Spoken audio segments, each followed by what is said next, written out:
Hi, everybody. Michaela O'Donnell here, Executive Director of the Max Dupree Center for Leadership at Fuller Seminary.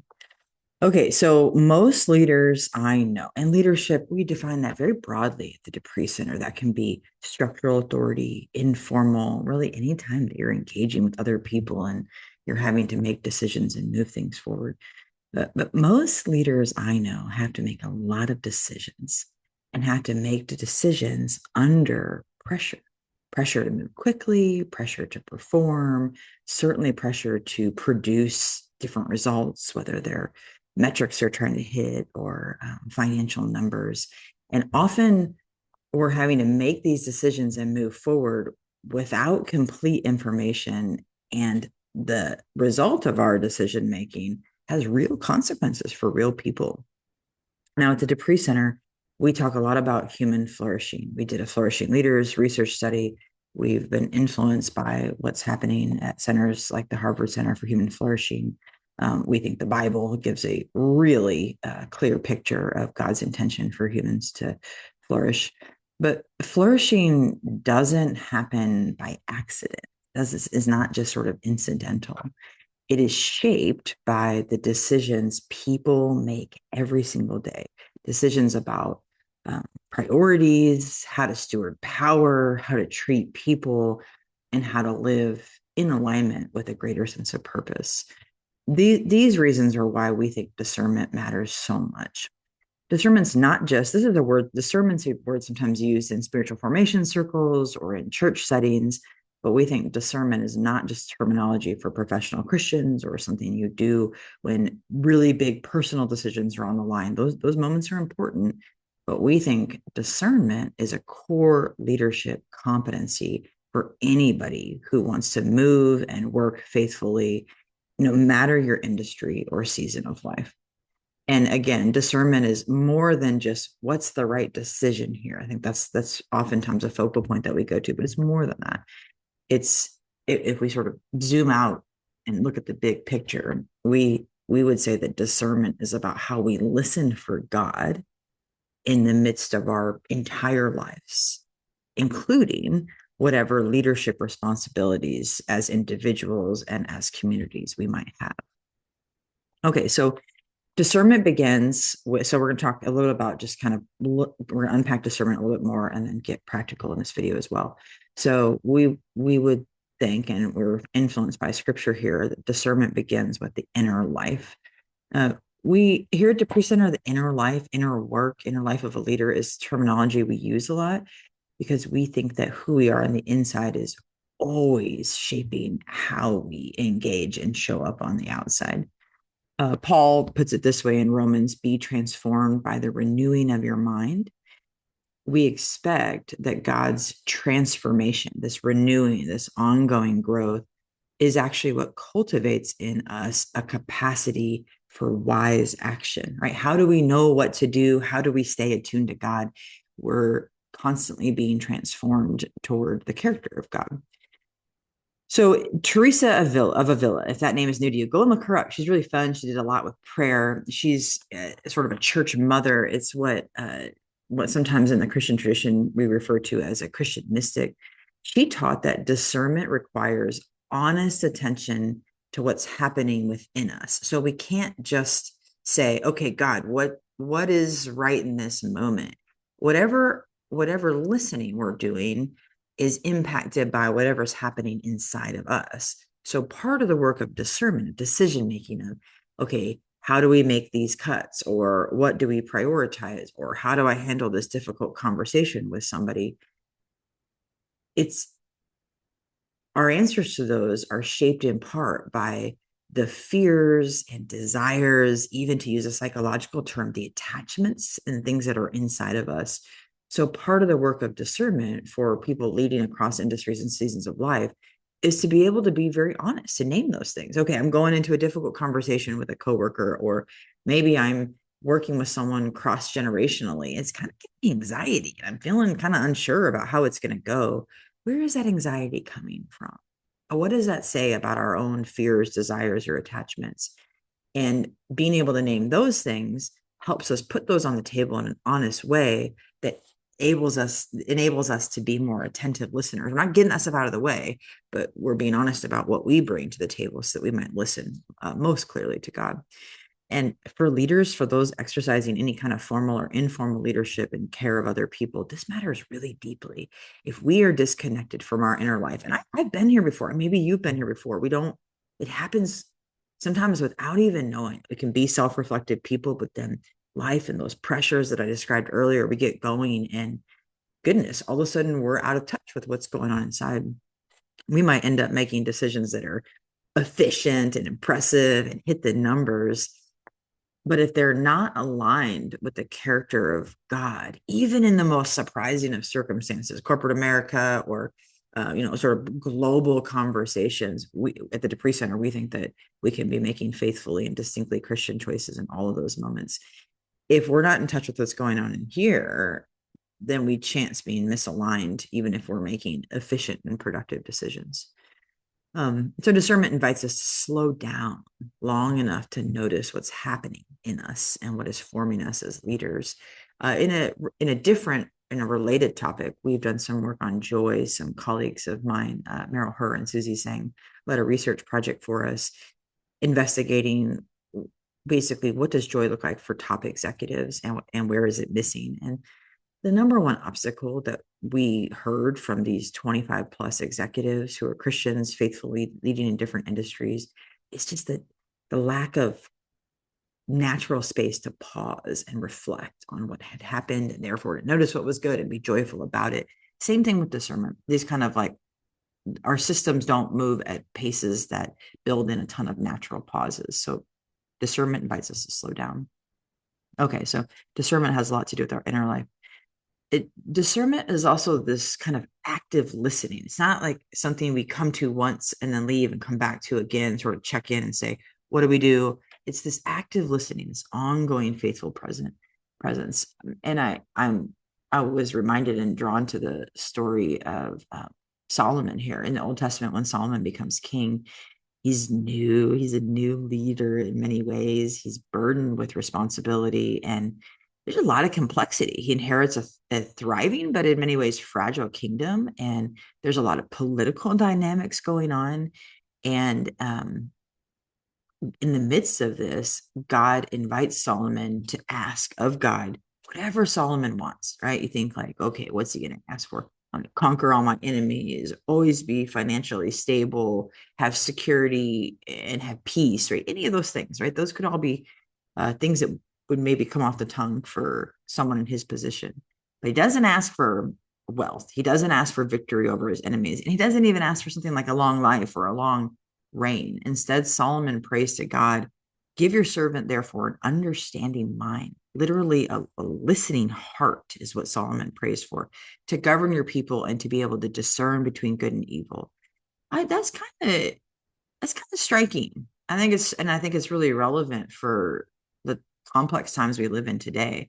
That above all, I wonder. I don't know if I would go all the way to say this yet, but this kind of story and reflecting on it has me wondering if, above all else, is a listening heart, is a active, faithful presence the thing that no matter where we find ourselves in our age and stage, and whether we're working for pay or working as a volunteer, any kind of capacity we find ourselves leading in, might we be asking for a listening heart? Might we be asking for God to shape in us a faithful and attentive presence, one that's not just based on doing, but one that's based on listening and being and receiving? That's sort of striking to me, that Solomon recognizes that leadership is not primarily about authority or competence. Those things matter, right? Competence matters. The capacity to move people toward common vision really matters. So we're not undermining those, but that those things are rooted in an attentiveness and active listening to God, and that is what maybe best positions us to care well for and respond in light of all the people that, as my friend Scott Cormode would say, are entrusted to our care. So scripture does. I mean, we see that God is pleased with this request, and I just noting for us that this faithful leadership begins not with confidence in our own wisdom, but with humility, a willingness to listen before acting. And I think it goes back.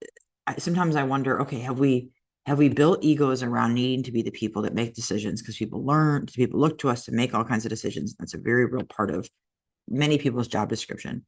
Or is it that pressure and sort of time sensitivity, the urgency that puts us in a position where we're not listening? Or maybe there's other things going on, right? Our own need for control and the feeling that things are too complex, and so we've got to grasp for what we can grasp for. All kinds of reasonings, but um, I would just, in a really practical sense, invite you to consider with me, what are we asking God for as we lead? Are we asking God for the stamina, the competence, the agility, the adaptability, all those wonderful things? Are we asking God for a listening heart?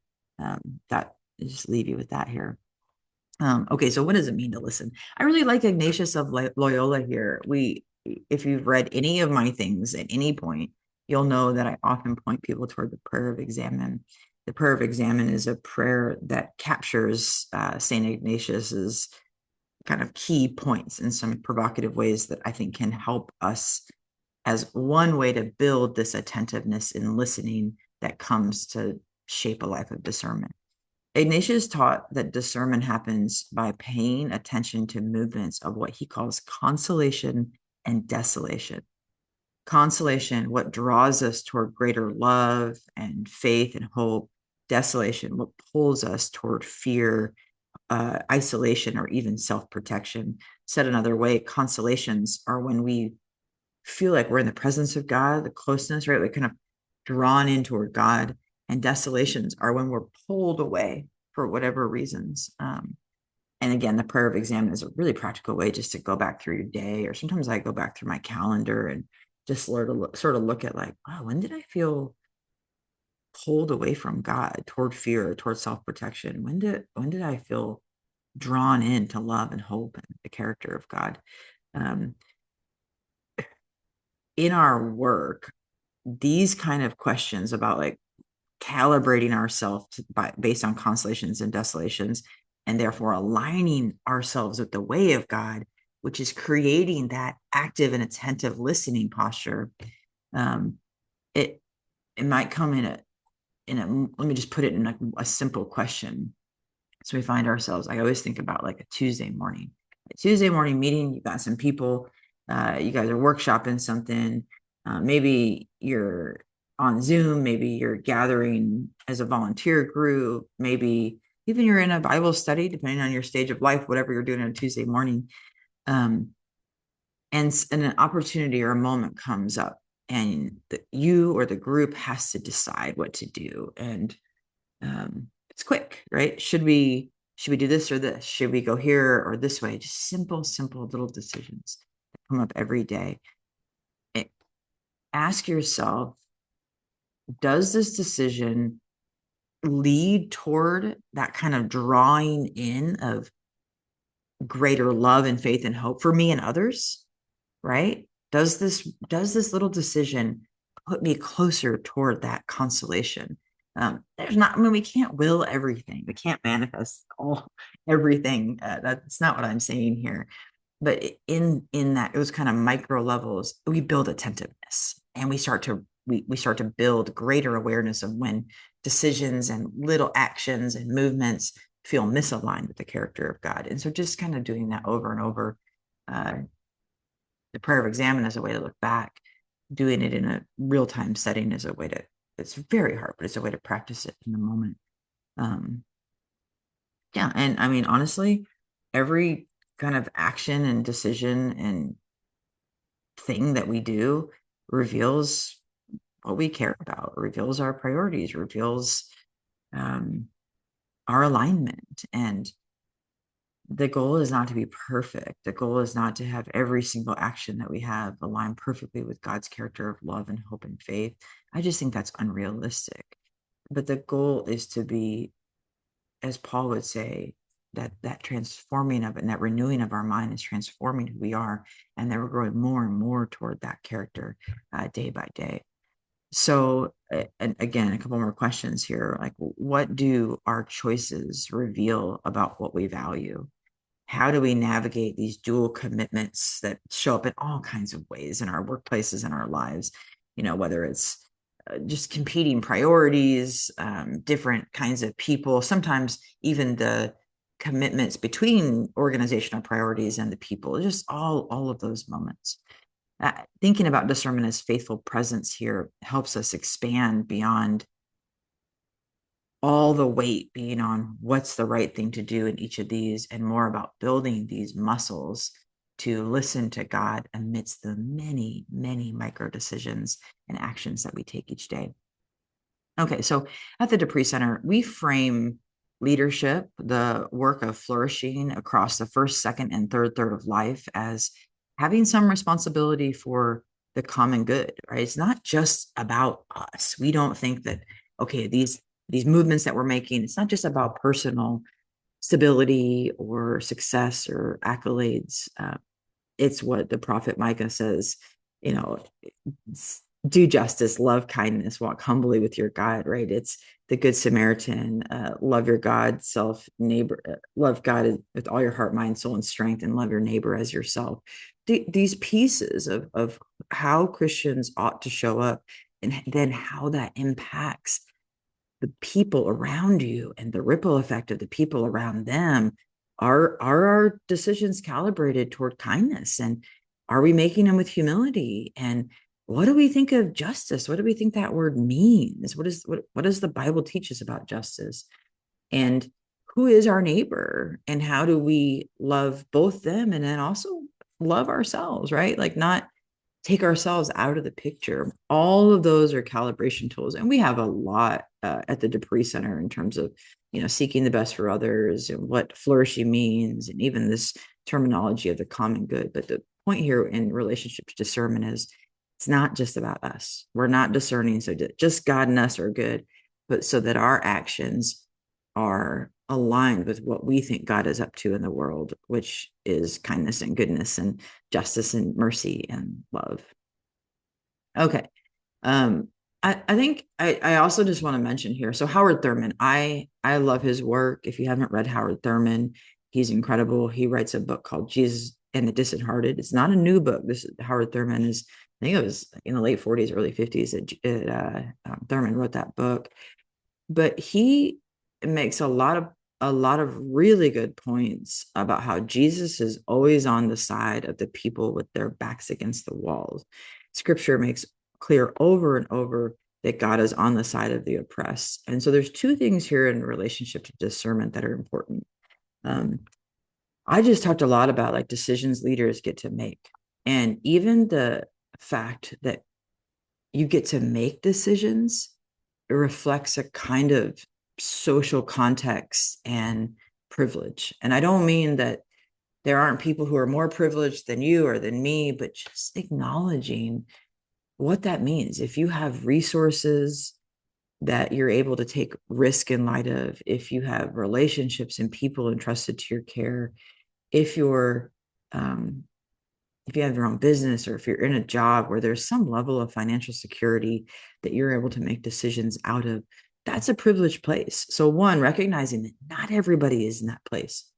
And two, recognizing God's very clear call to work on behalf of the oppressed, right? The orphan, the widow, and what I even just said above about loving justice and loving your neighbor. How are our decisions when we are privileged enough, recognizing that we're privileged, when we are privileged enough to have any kind of decision making power, in which, and that's not the only place that we discern, right? We're faithfully listening in all aspects of our life.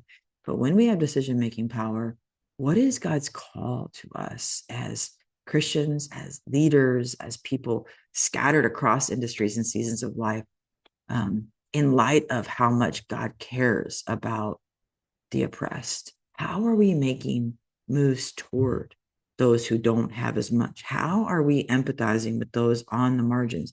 How are our tables becoming bigger, or how are we reallocating our resources, even at times, to invest in tables that are being established by others? Just lots of provocative questions there, lots of discernment questions. I'm not going to answer all those, but Thurman's point is that context matters a lot.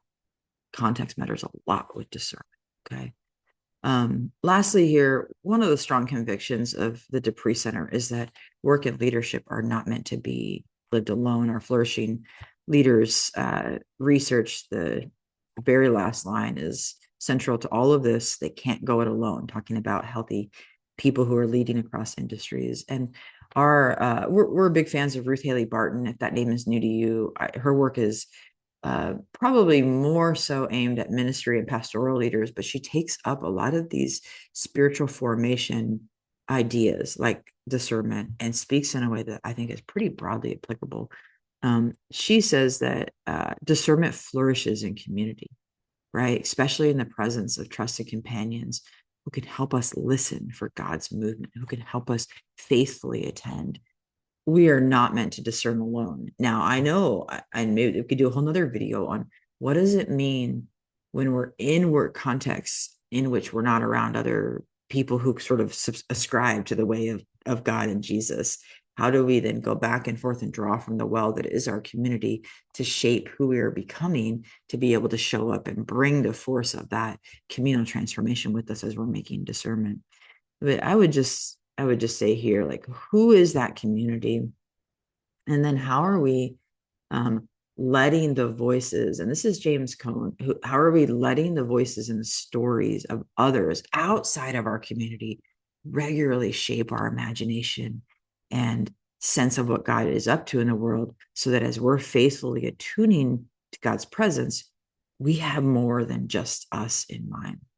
Um, Very, very practically, what this looks like for us is to pause. I don't know how discernment happens without more pauses built in. And those pauses can be 30 seconds and 30 minutes, but we're creating small rhythms where we're able to sort of breathe and step back and look for God at work before we move forward in all kinds of moments and decision making. Second, paying attention. So one, pause. Two, pay attention to what God is up to, but also what's going on inside, right? Our own motivations. Can we name them? Can we sense our own heartbeat raising? What's going on in terms of movement? What patterns are at play in us? And then how does that impact our capacity to show up as people participating in faithful presence in order to discern in all kinds of moments at work and beyond? And then third, just this last point of like practicing together. What does it mean to talk through some of these moments, whether it's in reflection around consolation and desolations, whether it's talking through something that's happening in the moment, just pausing to reflect, depending on context, but then certainly talking through upcoming decision making and discernment seasons with trusted colleagues, bearing in mind that larger vision of where we see God at work. Discernment's not about having all the answers. It's about learning to trust that God is present in the midst of complexity and mundaneness and responsibility. God's present in all those moments. And we believe at the Dupree Center that all of how God is calling us together and uniquely unfolds over time, and that part of that unfolding is this rhythm, developing healthy rhythms and habits around discernment.